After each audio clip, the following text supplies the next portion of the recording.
нар ингээд би бүрэн 13 дугаар цэцэрлэгийн багш байна. Энэ удаагийн хичээлээр дөрвөн бэрх болон шагаан ерөөлийн талаар мэдэж авцгаана. За хүүхдүүдээ энэ бол шидэт хайрцаг. Энэ хайрцаг дотор юу байгаа л та нар юу гэж бодож байна? Одоо бүгдээрээ багштай хамтраад хайрцаг доторх зүйлийг харцгаая. За багш нь хайрцгийг нээлээ. Энэ бол шагаа байна. Шагаа ийм босоо. Дээд тал нь ийм тэгшин байх юм бол энэ бол морь. Дээд хэсэг нь хогор учраас энэ бол тэмээ. Дээд хэсэг нь гүдэр учраас энэ бол хонь. Дээд хэсэг нь хонхор учраас энэ бол ямаа юм аа. Одоо багш нь дахин нэг хайрцгийг нээ. Энэ хайрцаг бол бас шидэт хайрцаг. Энэ хайрцаг дотор бас юу байгаа л хүүхдүүдээ дээрээ нээж үзье. Энэ бол жижиг шагаа юм. Багшийн сая тайлбарснаар босоогоороо дээд тал нь тэгшгэн энэ бол морь.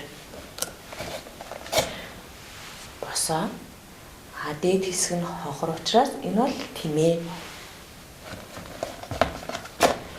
Хөвтэй дээд хэсэг нь гүдэр учраас энэ бол хонь.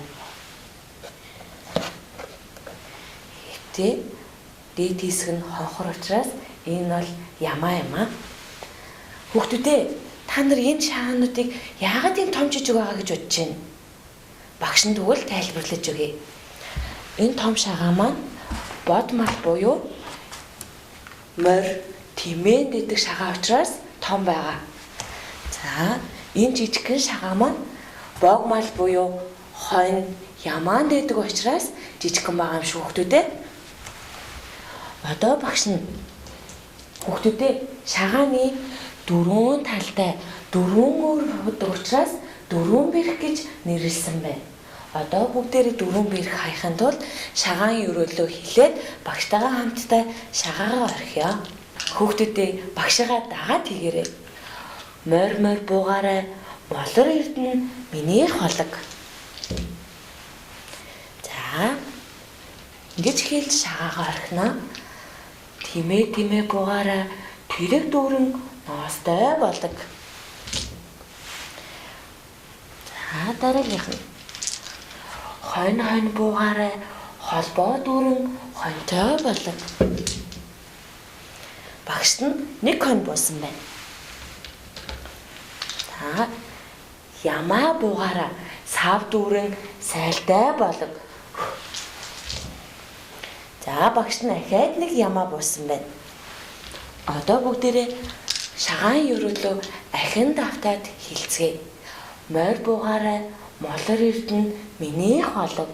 Тэмээ буугаарай, тэрэг дүүрэн ноостой болог. Хонь буугаарай, холбоо дүүрэн хоньтой болог. Ямаа буугаарай, сав дүүрэн сайлтай болог. Ингэж хэлэн дөрвөн шагааг хайж дөрвөн бэрхийг болгож болно.